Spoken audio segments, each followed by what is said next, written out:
بسم اللہ الرحمن الرحیم۔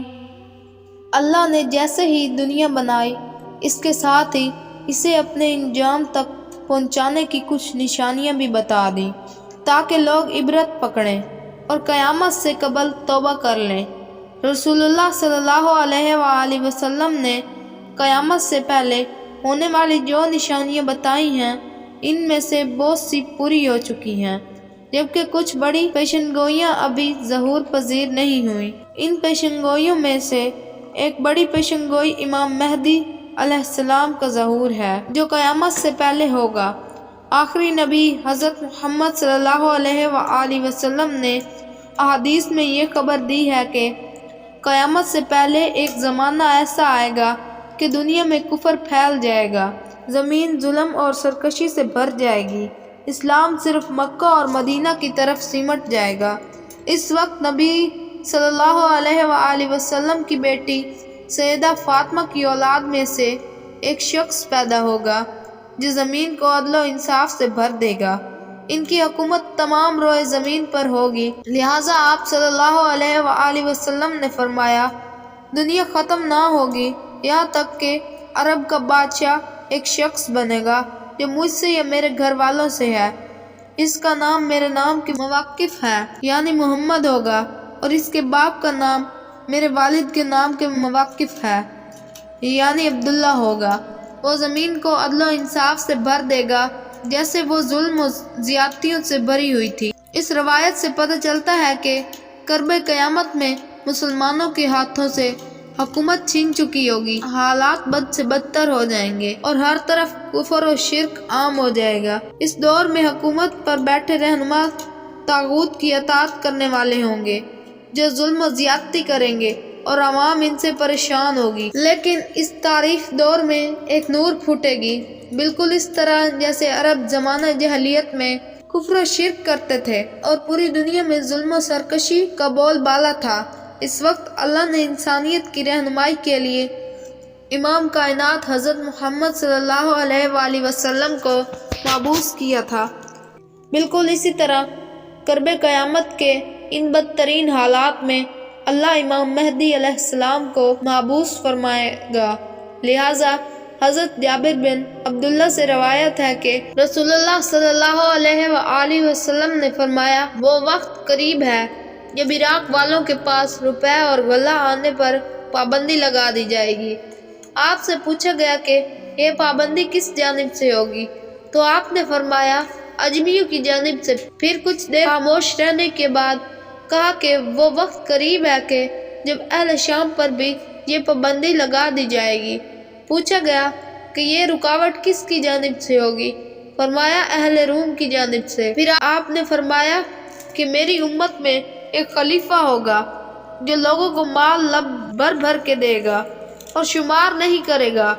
آپ نے فرمایا کہ اسلام اپنی پہلی حالت کی طرف لوٹے گا جس طرح کی ابتدا مدینے سے ہوئی تھی، یہاں تک کہ ایمان صرف مدینہ میں رہ جائے گا۔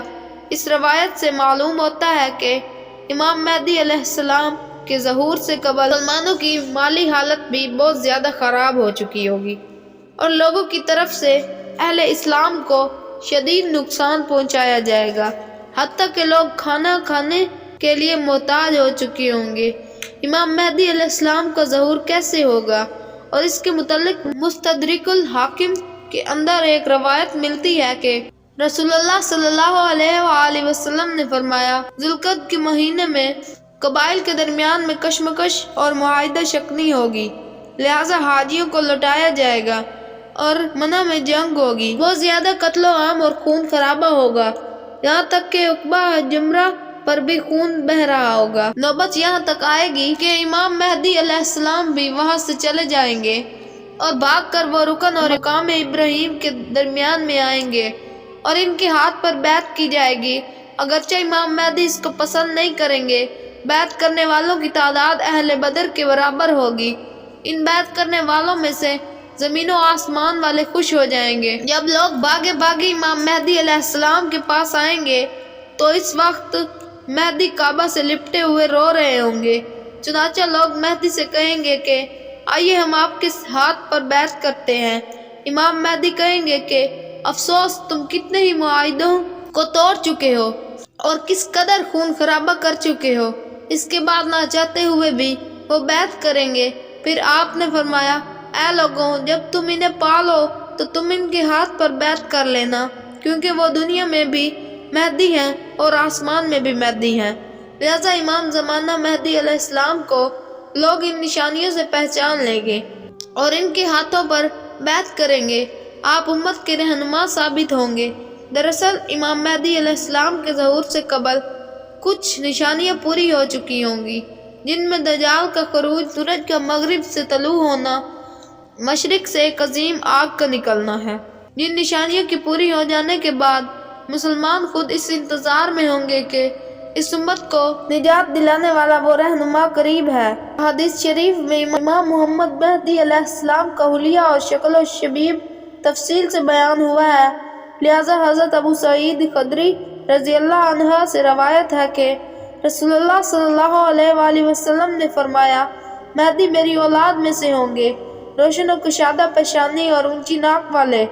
وہ روئے زمین کو عدل و انصاف سے بھر دیں گے جس طرح وہ ظلم و ستم سے بری ہوئی تھی۔ وہ 7 برس تک زمین پر برسر اقتدار رہیں گے۔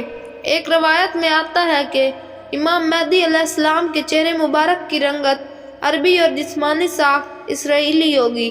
جب امام مہدی علیہ السلام کا ظہور ہوگا، اس وقت حضرت عیسیٰ علیہ السلام بھی آسمان سے نازل ہو چکے ہوں گے۔ حضرت عیسیٰ علیہ السلام اللہ کے برگزیدہ نبی تھے، جنہیں آپ کی زندگی میں ہی آسمان پر اٹھا لیا گیا تھا۔ ایک پیغمبر ہونے کے باوجود عیسیٰ علیہ السلام امام مہدی کے پیچھے نماز ادا کریں گے۔ لہذا روایتوں میں آتا ہے کہ صبح کی نماز کے وقت دمشق کے مسجد کی شرقی مینار پر عیسیٰ علیہ السلام نازل ہوں گے۔ وہ اس وقت دیکھیں گے کہ حضرت امام مہدی علیہ السلام نماز شروع کرنے والے ہیں۔ امام مہدی بھی محسوس کریں گے کہ عیسیٰ علیہ السلام کا نزول ہو چکا ہے، لہذا امام مہدی پیچھے ہٹیں گے تاکہ عیسیٰ علیہ السلام آگے آ کر امامت کروائیں، لیکن حضرت عیسیٰ علیہ السلام انہیں آگے کر دیں گے اور امام مہدی کے پیچھے نماز پڑھیں گے۔ اس کے بعد حضرت امام مہدی حضرت عیسیٰ علیہ السلام کے ساتھ ایک لشکر سمیت روانہ ہوں گے اور دجال سے جنگ کریں گے اور اسے قتل کر دیں گے، اور اس کے بعد بیت المقدس کی فتح ہوگی۔ اہل تشیع عقیدہ کے مطابق امام مہدی علیہ السلام پیدا ہو چکے ہیں اور آپ امام حسن بن علی عسکری کے بیٹے ہیں، جو امام علی اور حضرت فاطمہ کی اولاد میں سے تھے۔ نیز امام مہدی اب غیبت میں ہیں اور زندہ ہیں، یعنی ان کی عمر حضرت خضر اور حضرت عیسیٰ علیہ السلام کی طرح بہت لمبی ہے اور وہ قیامت کے نزدیک ظاہر ہوں گے۔ ایسی مزید ویڈیوز دیکھنے کے لیے ہمارے چینل کو سبسکرائب کریں اور بیل آئیکن کو پریس کر دیں تاکہ ہر نئی ویڈیو آپ تک پہنچتی رہے۔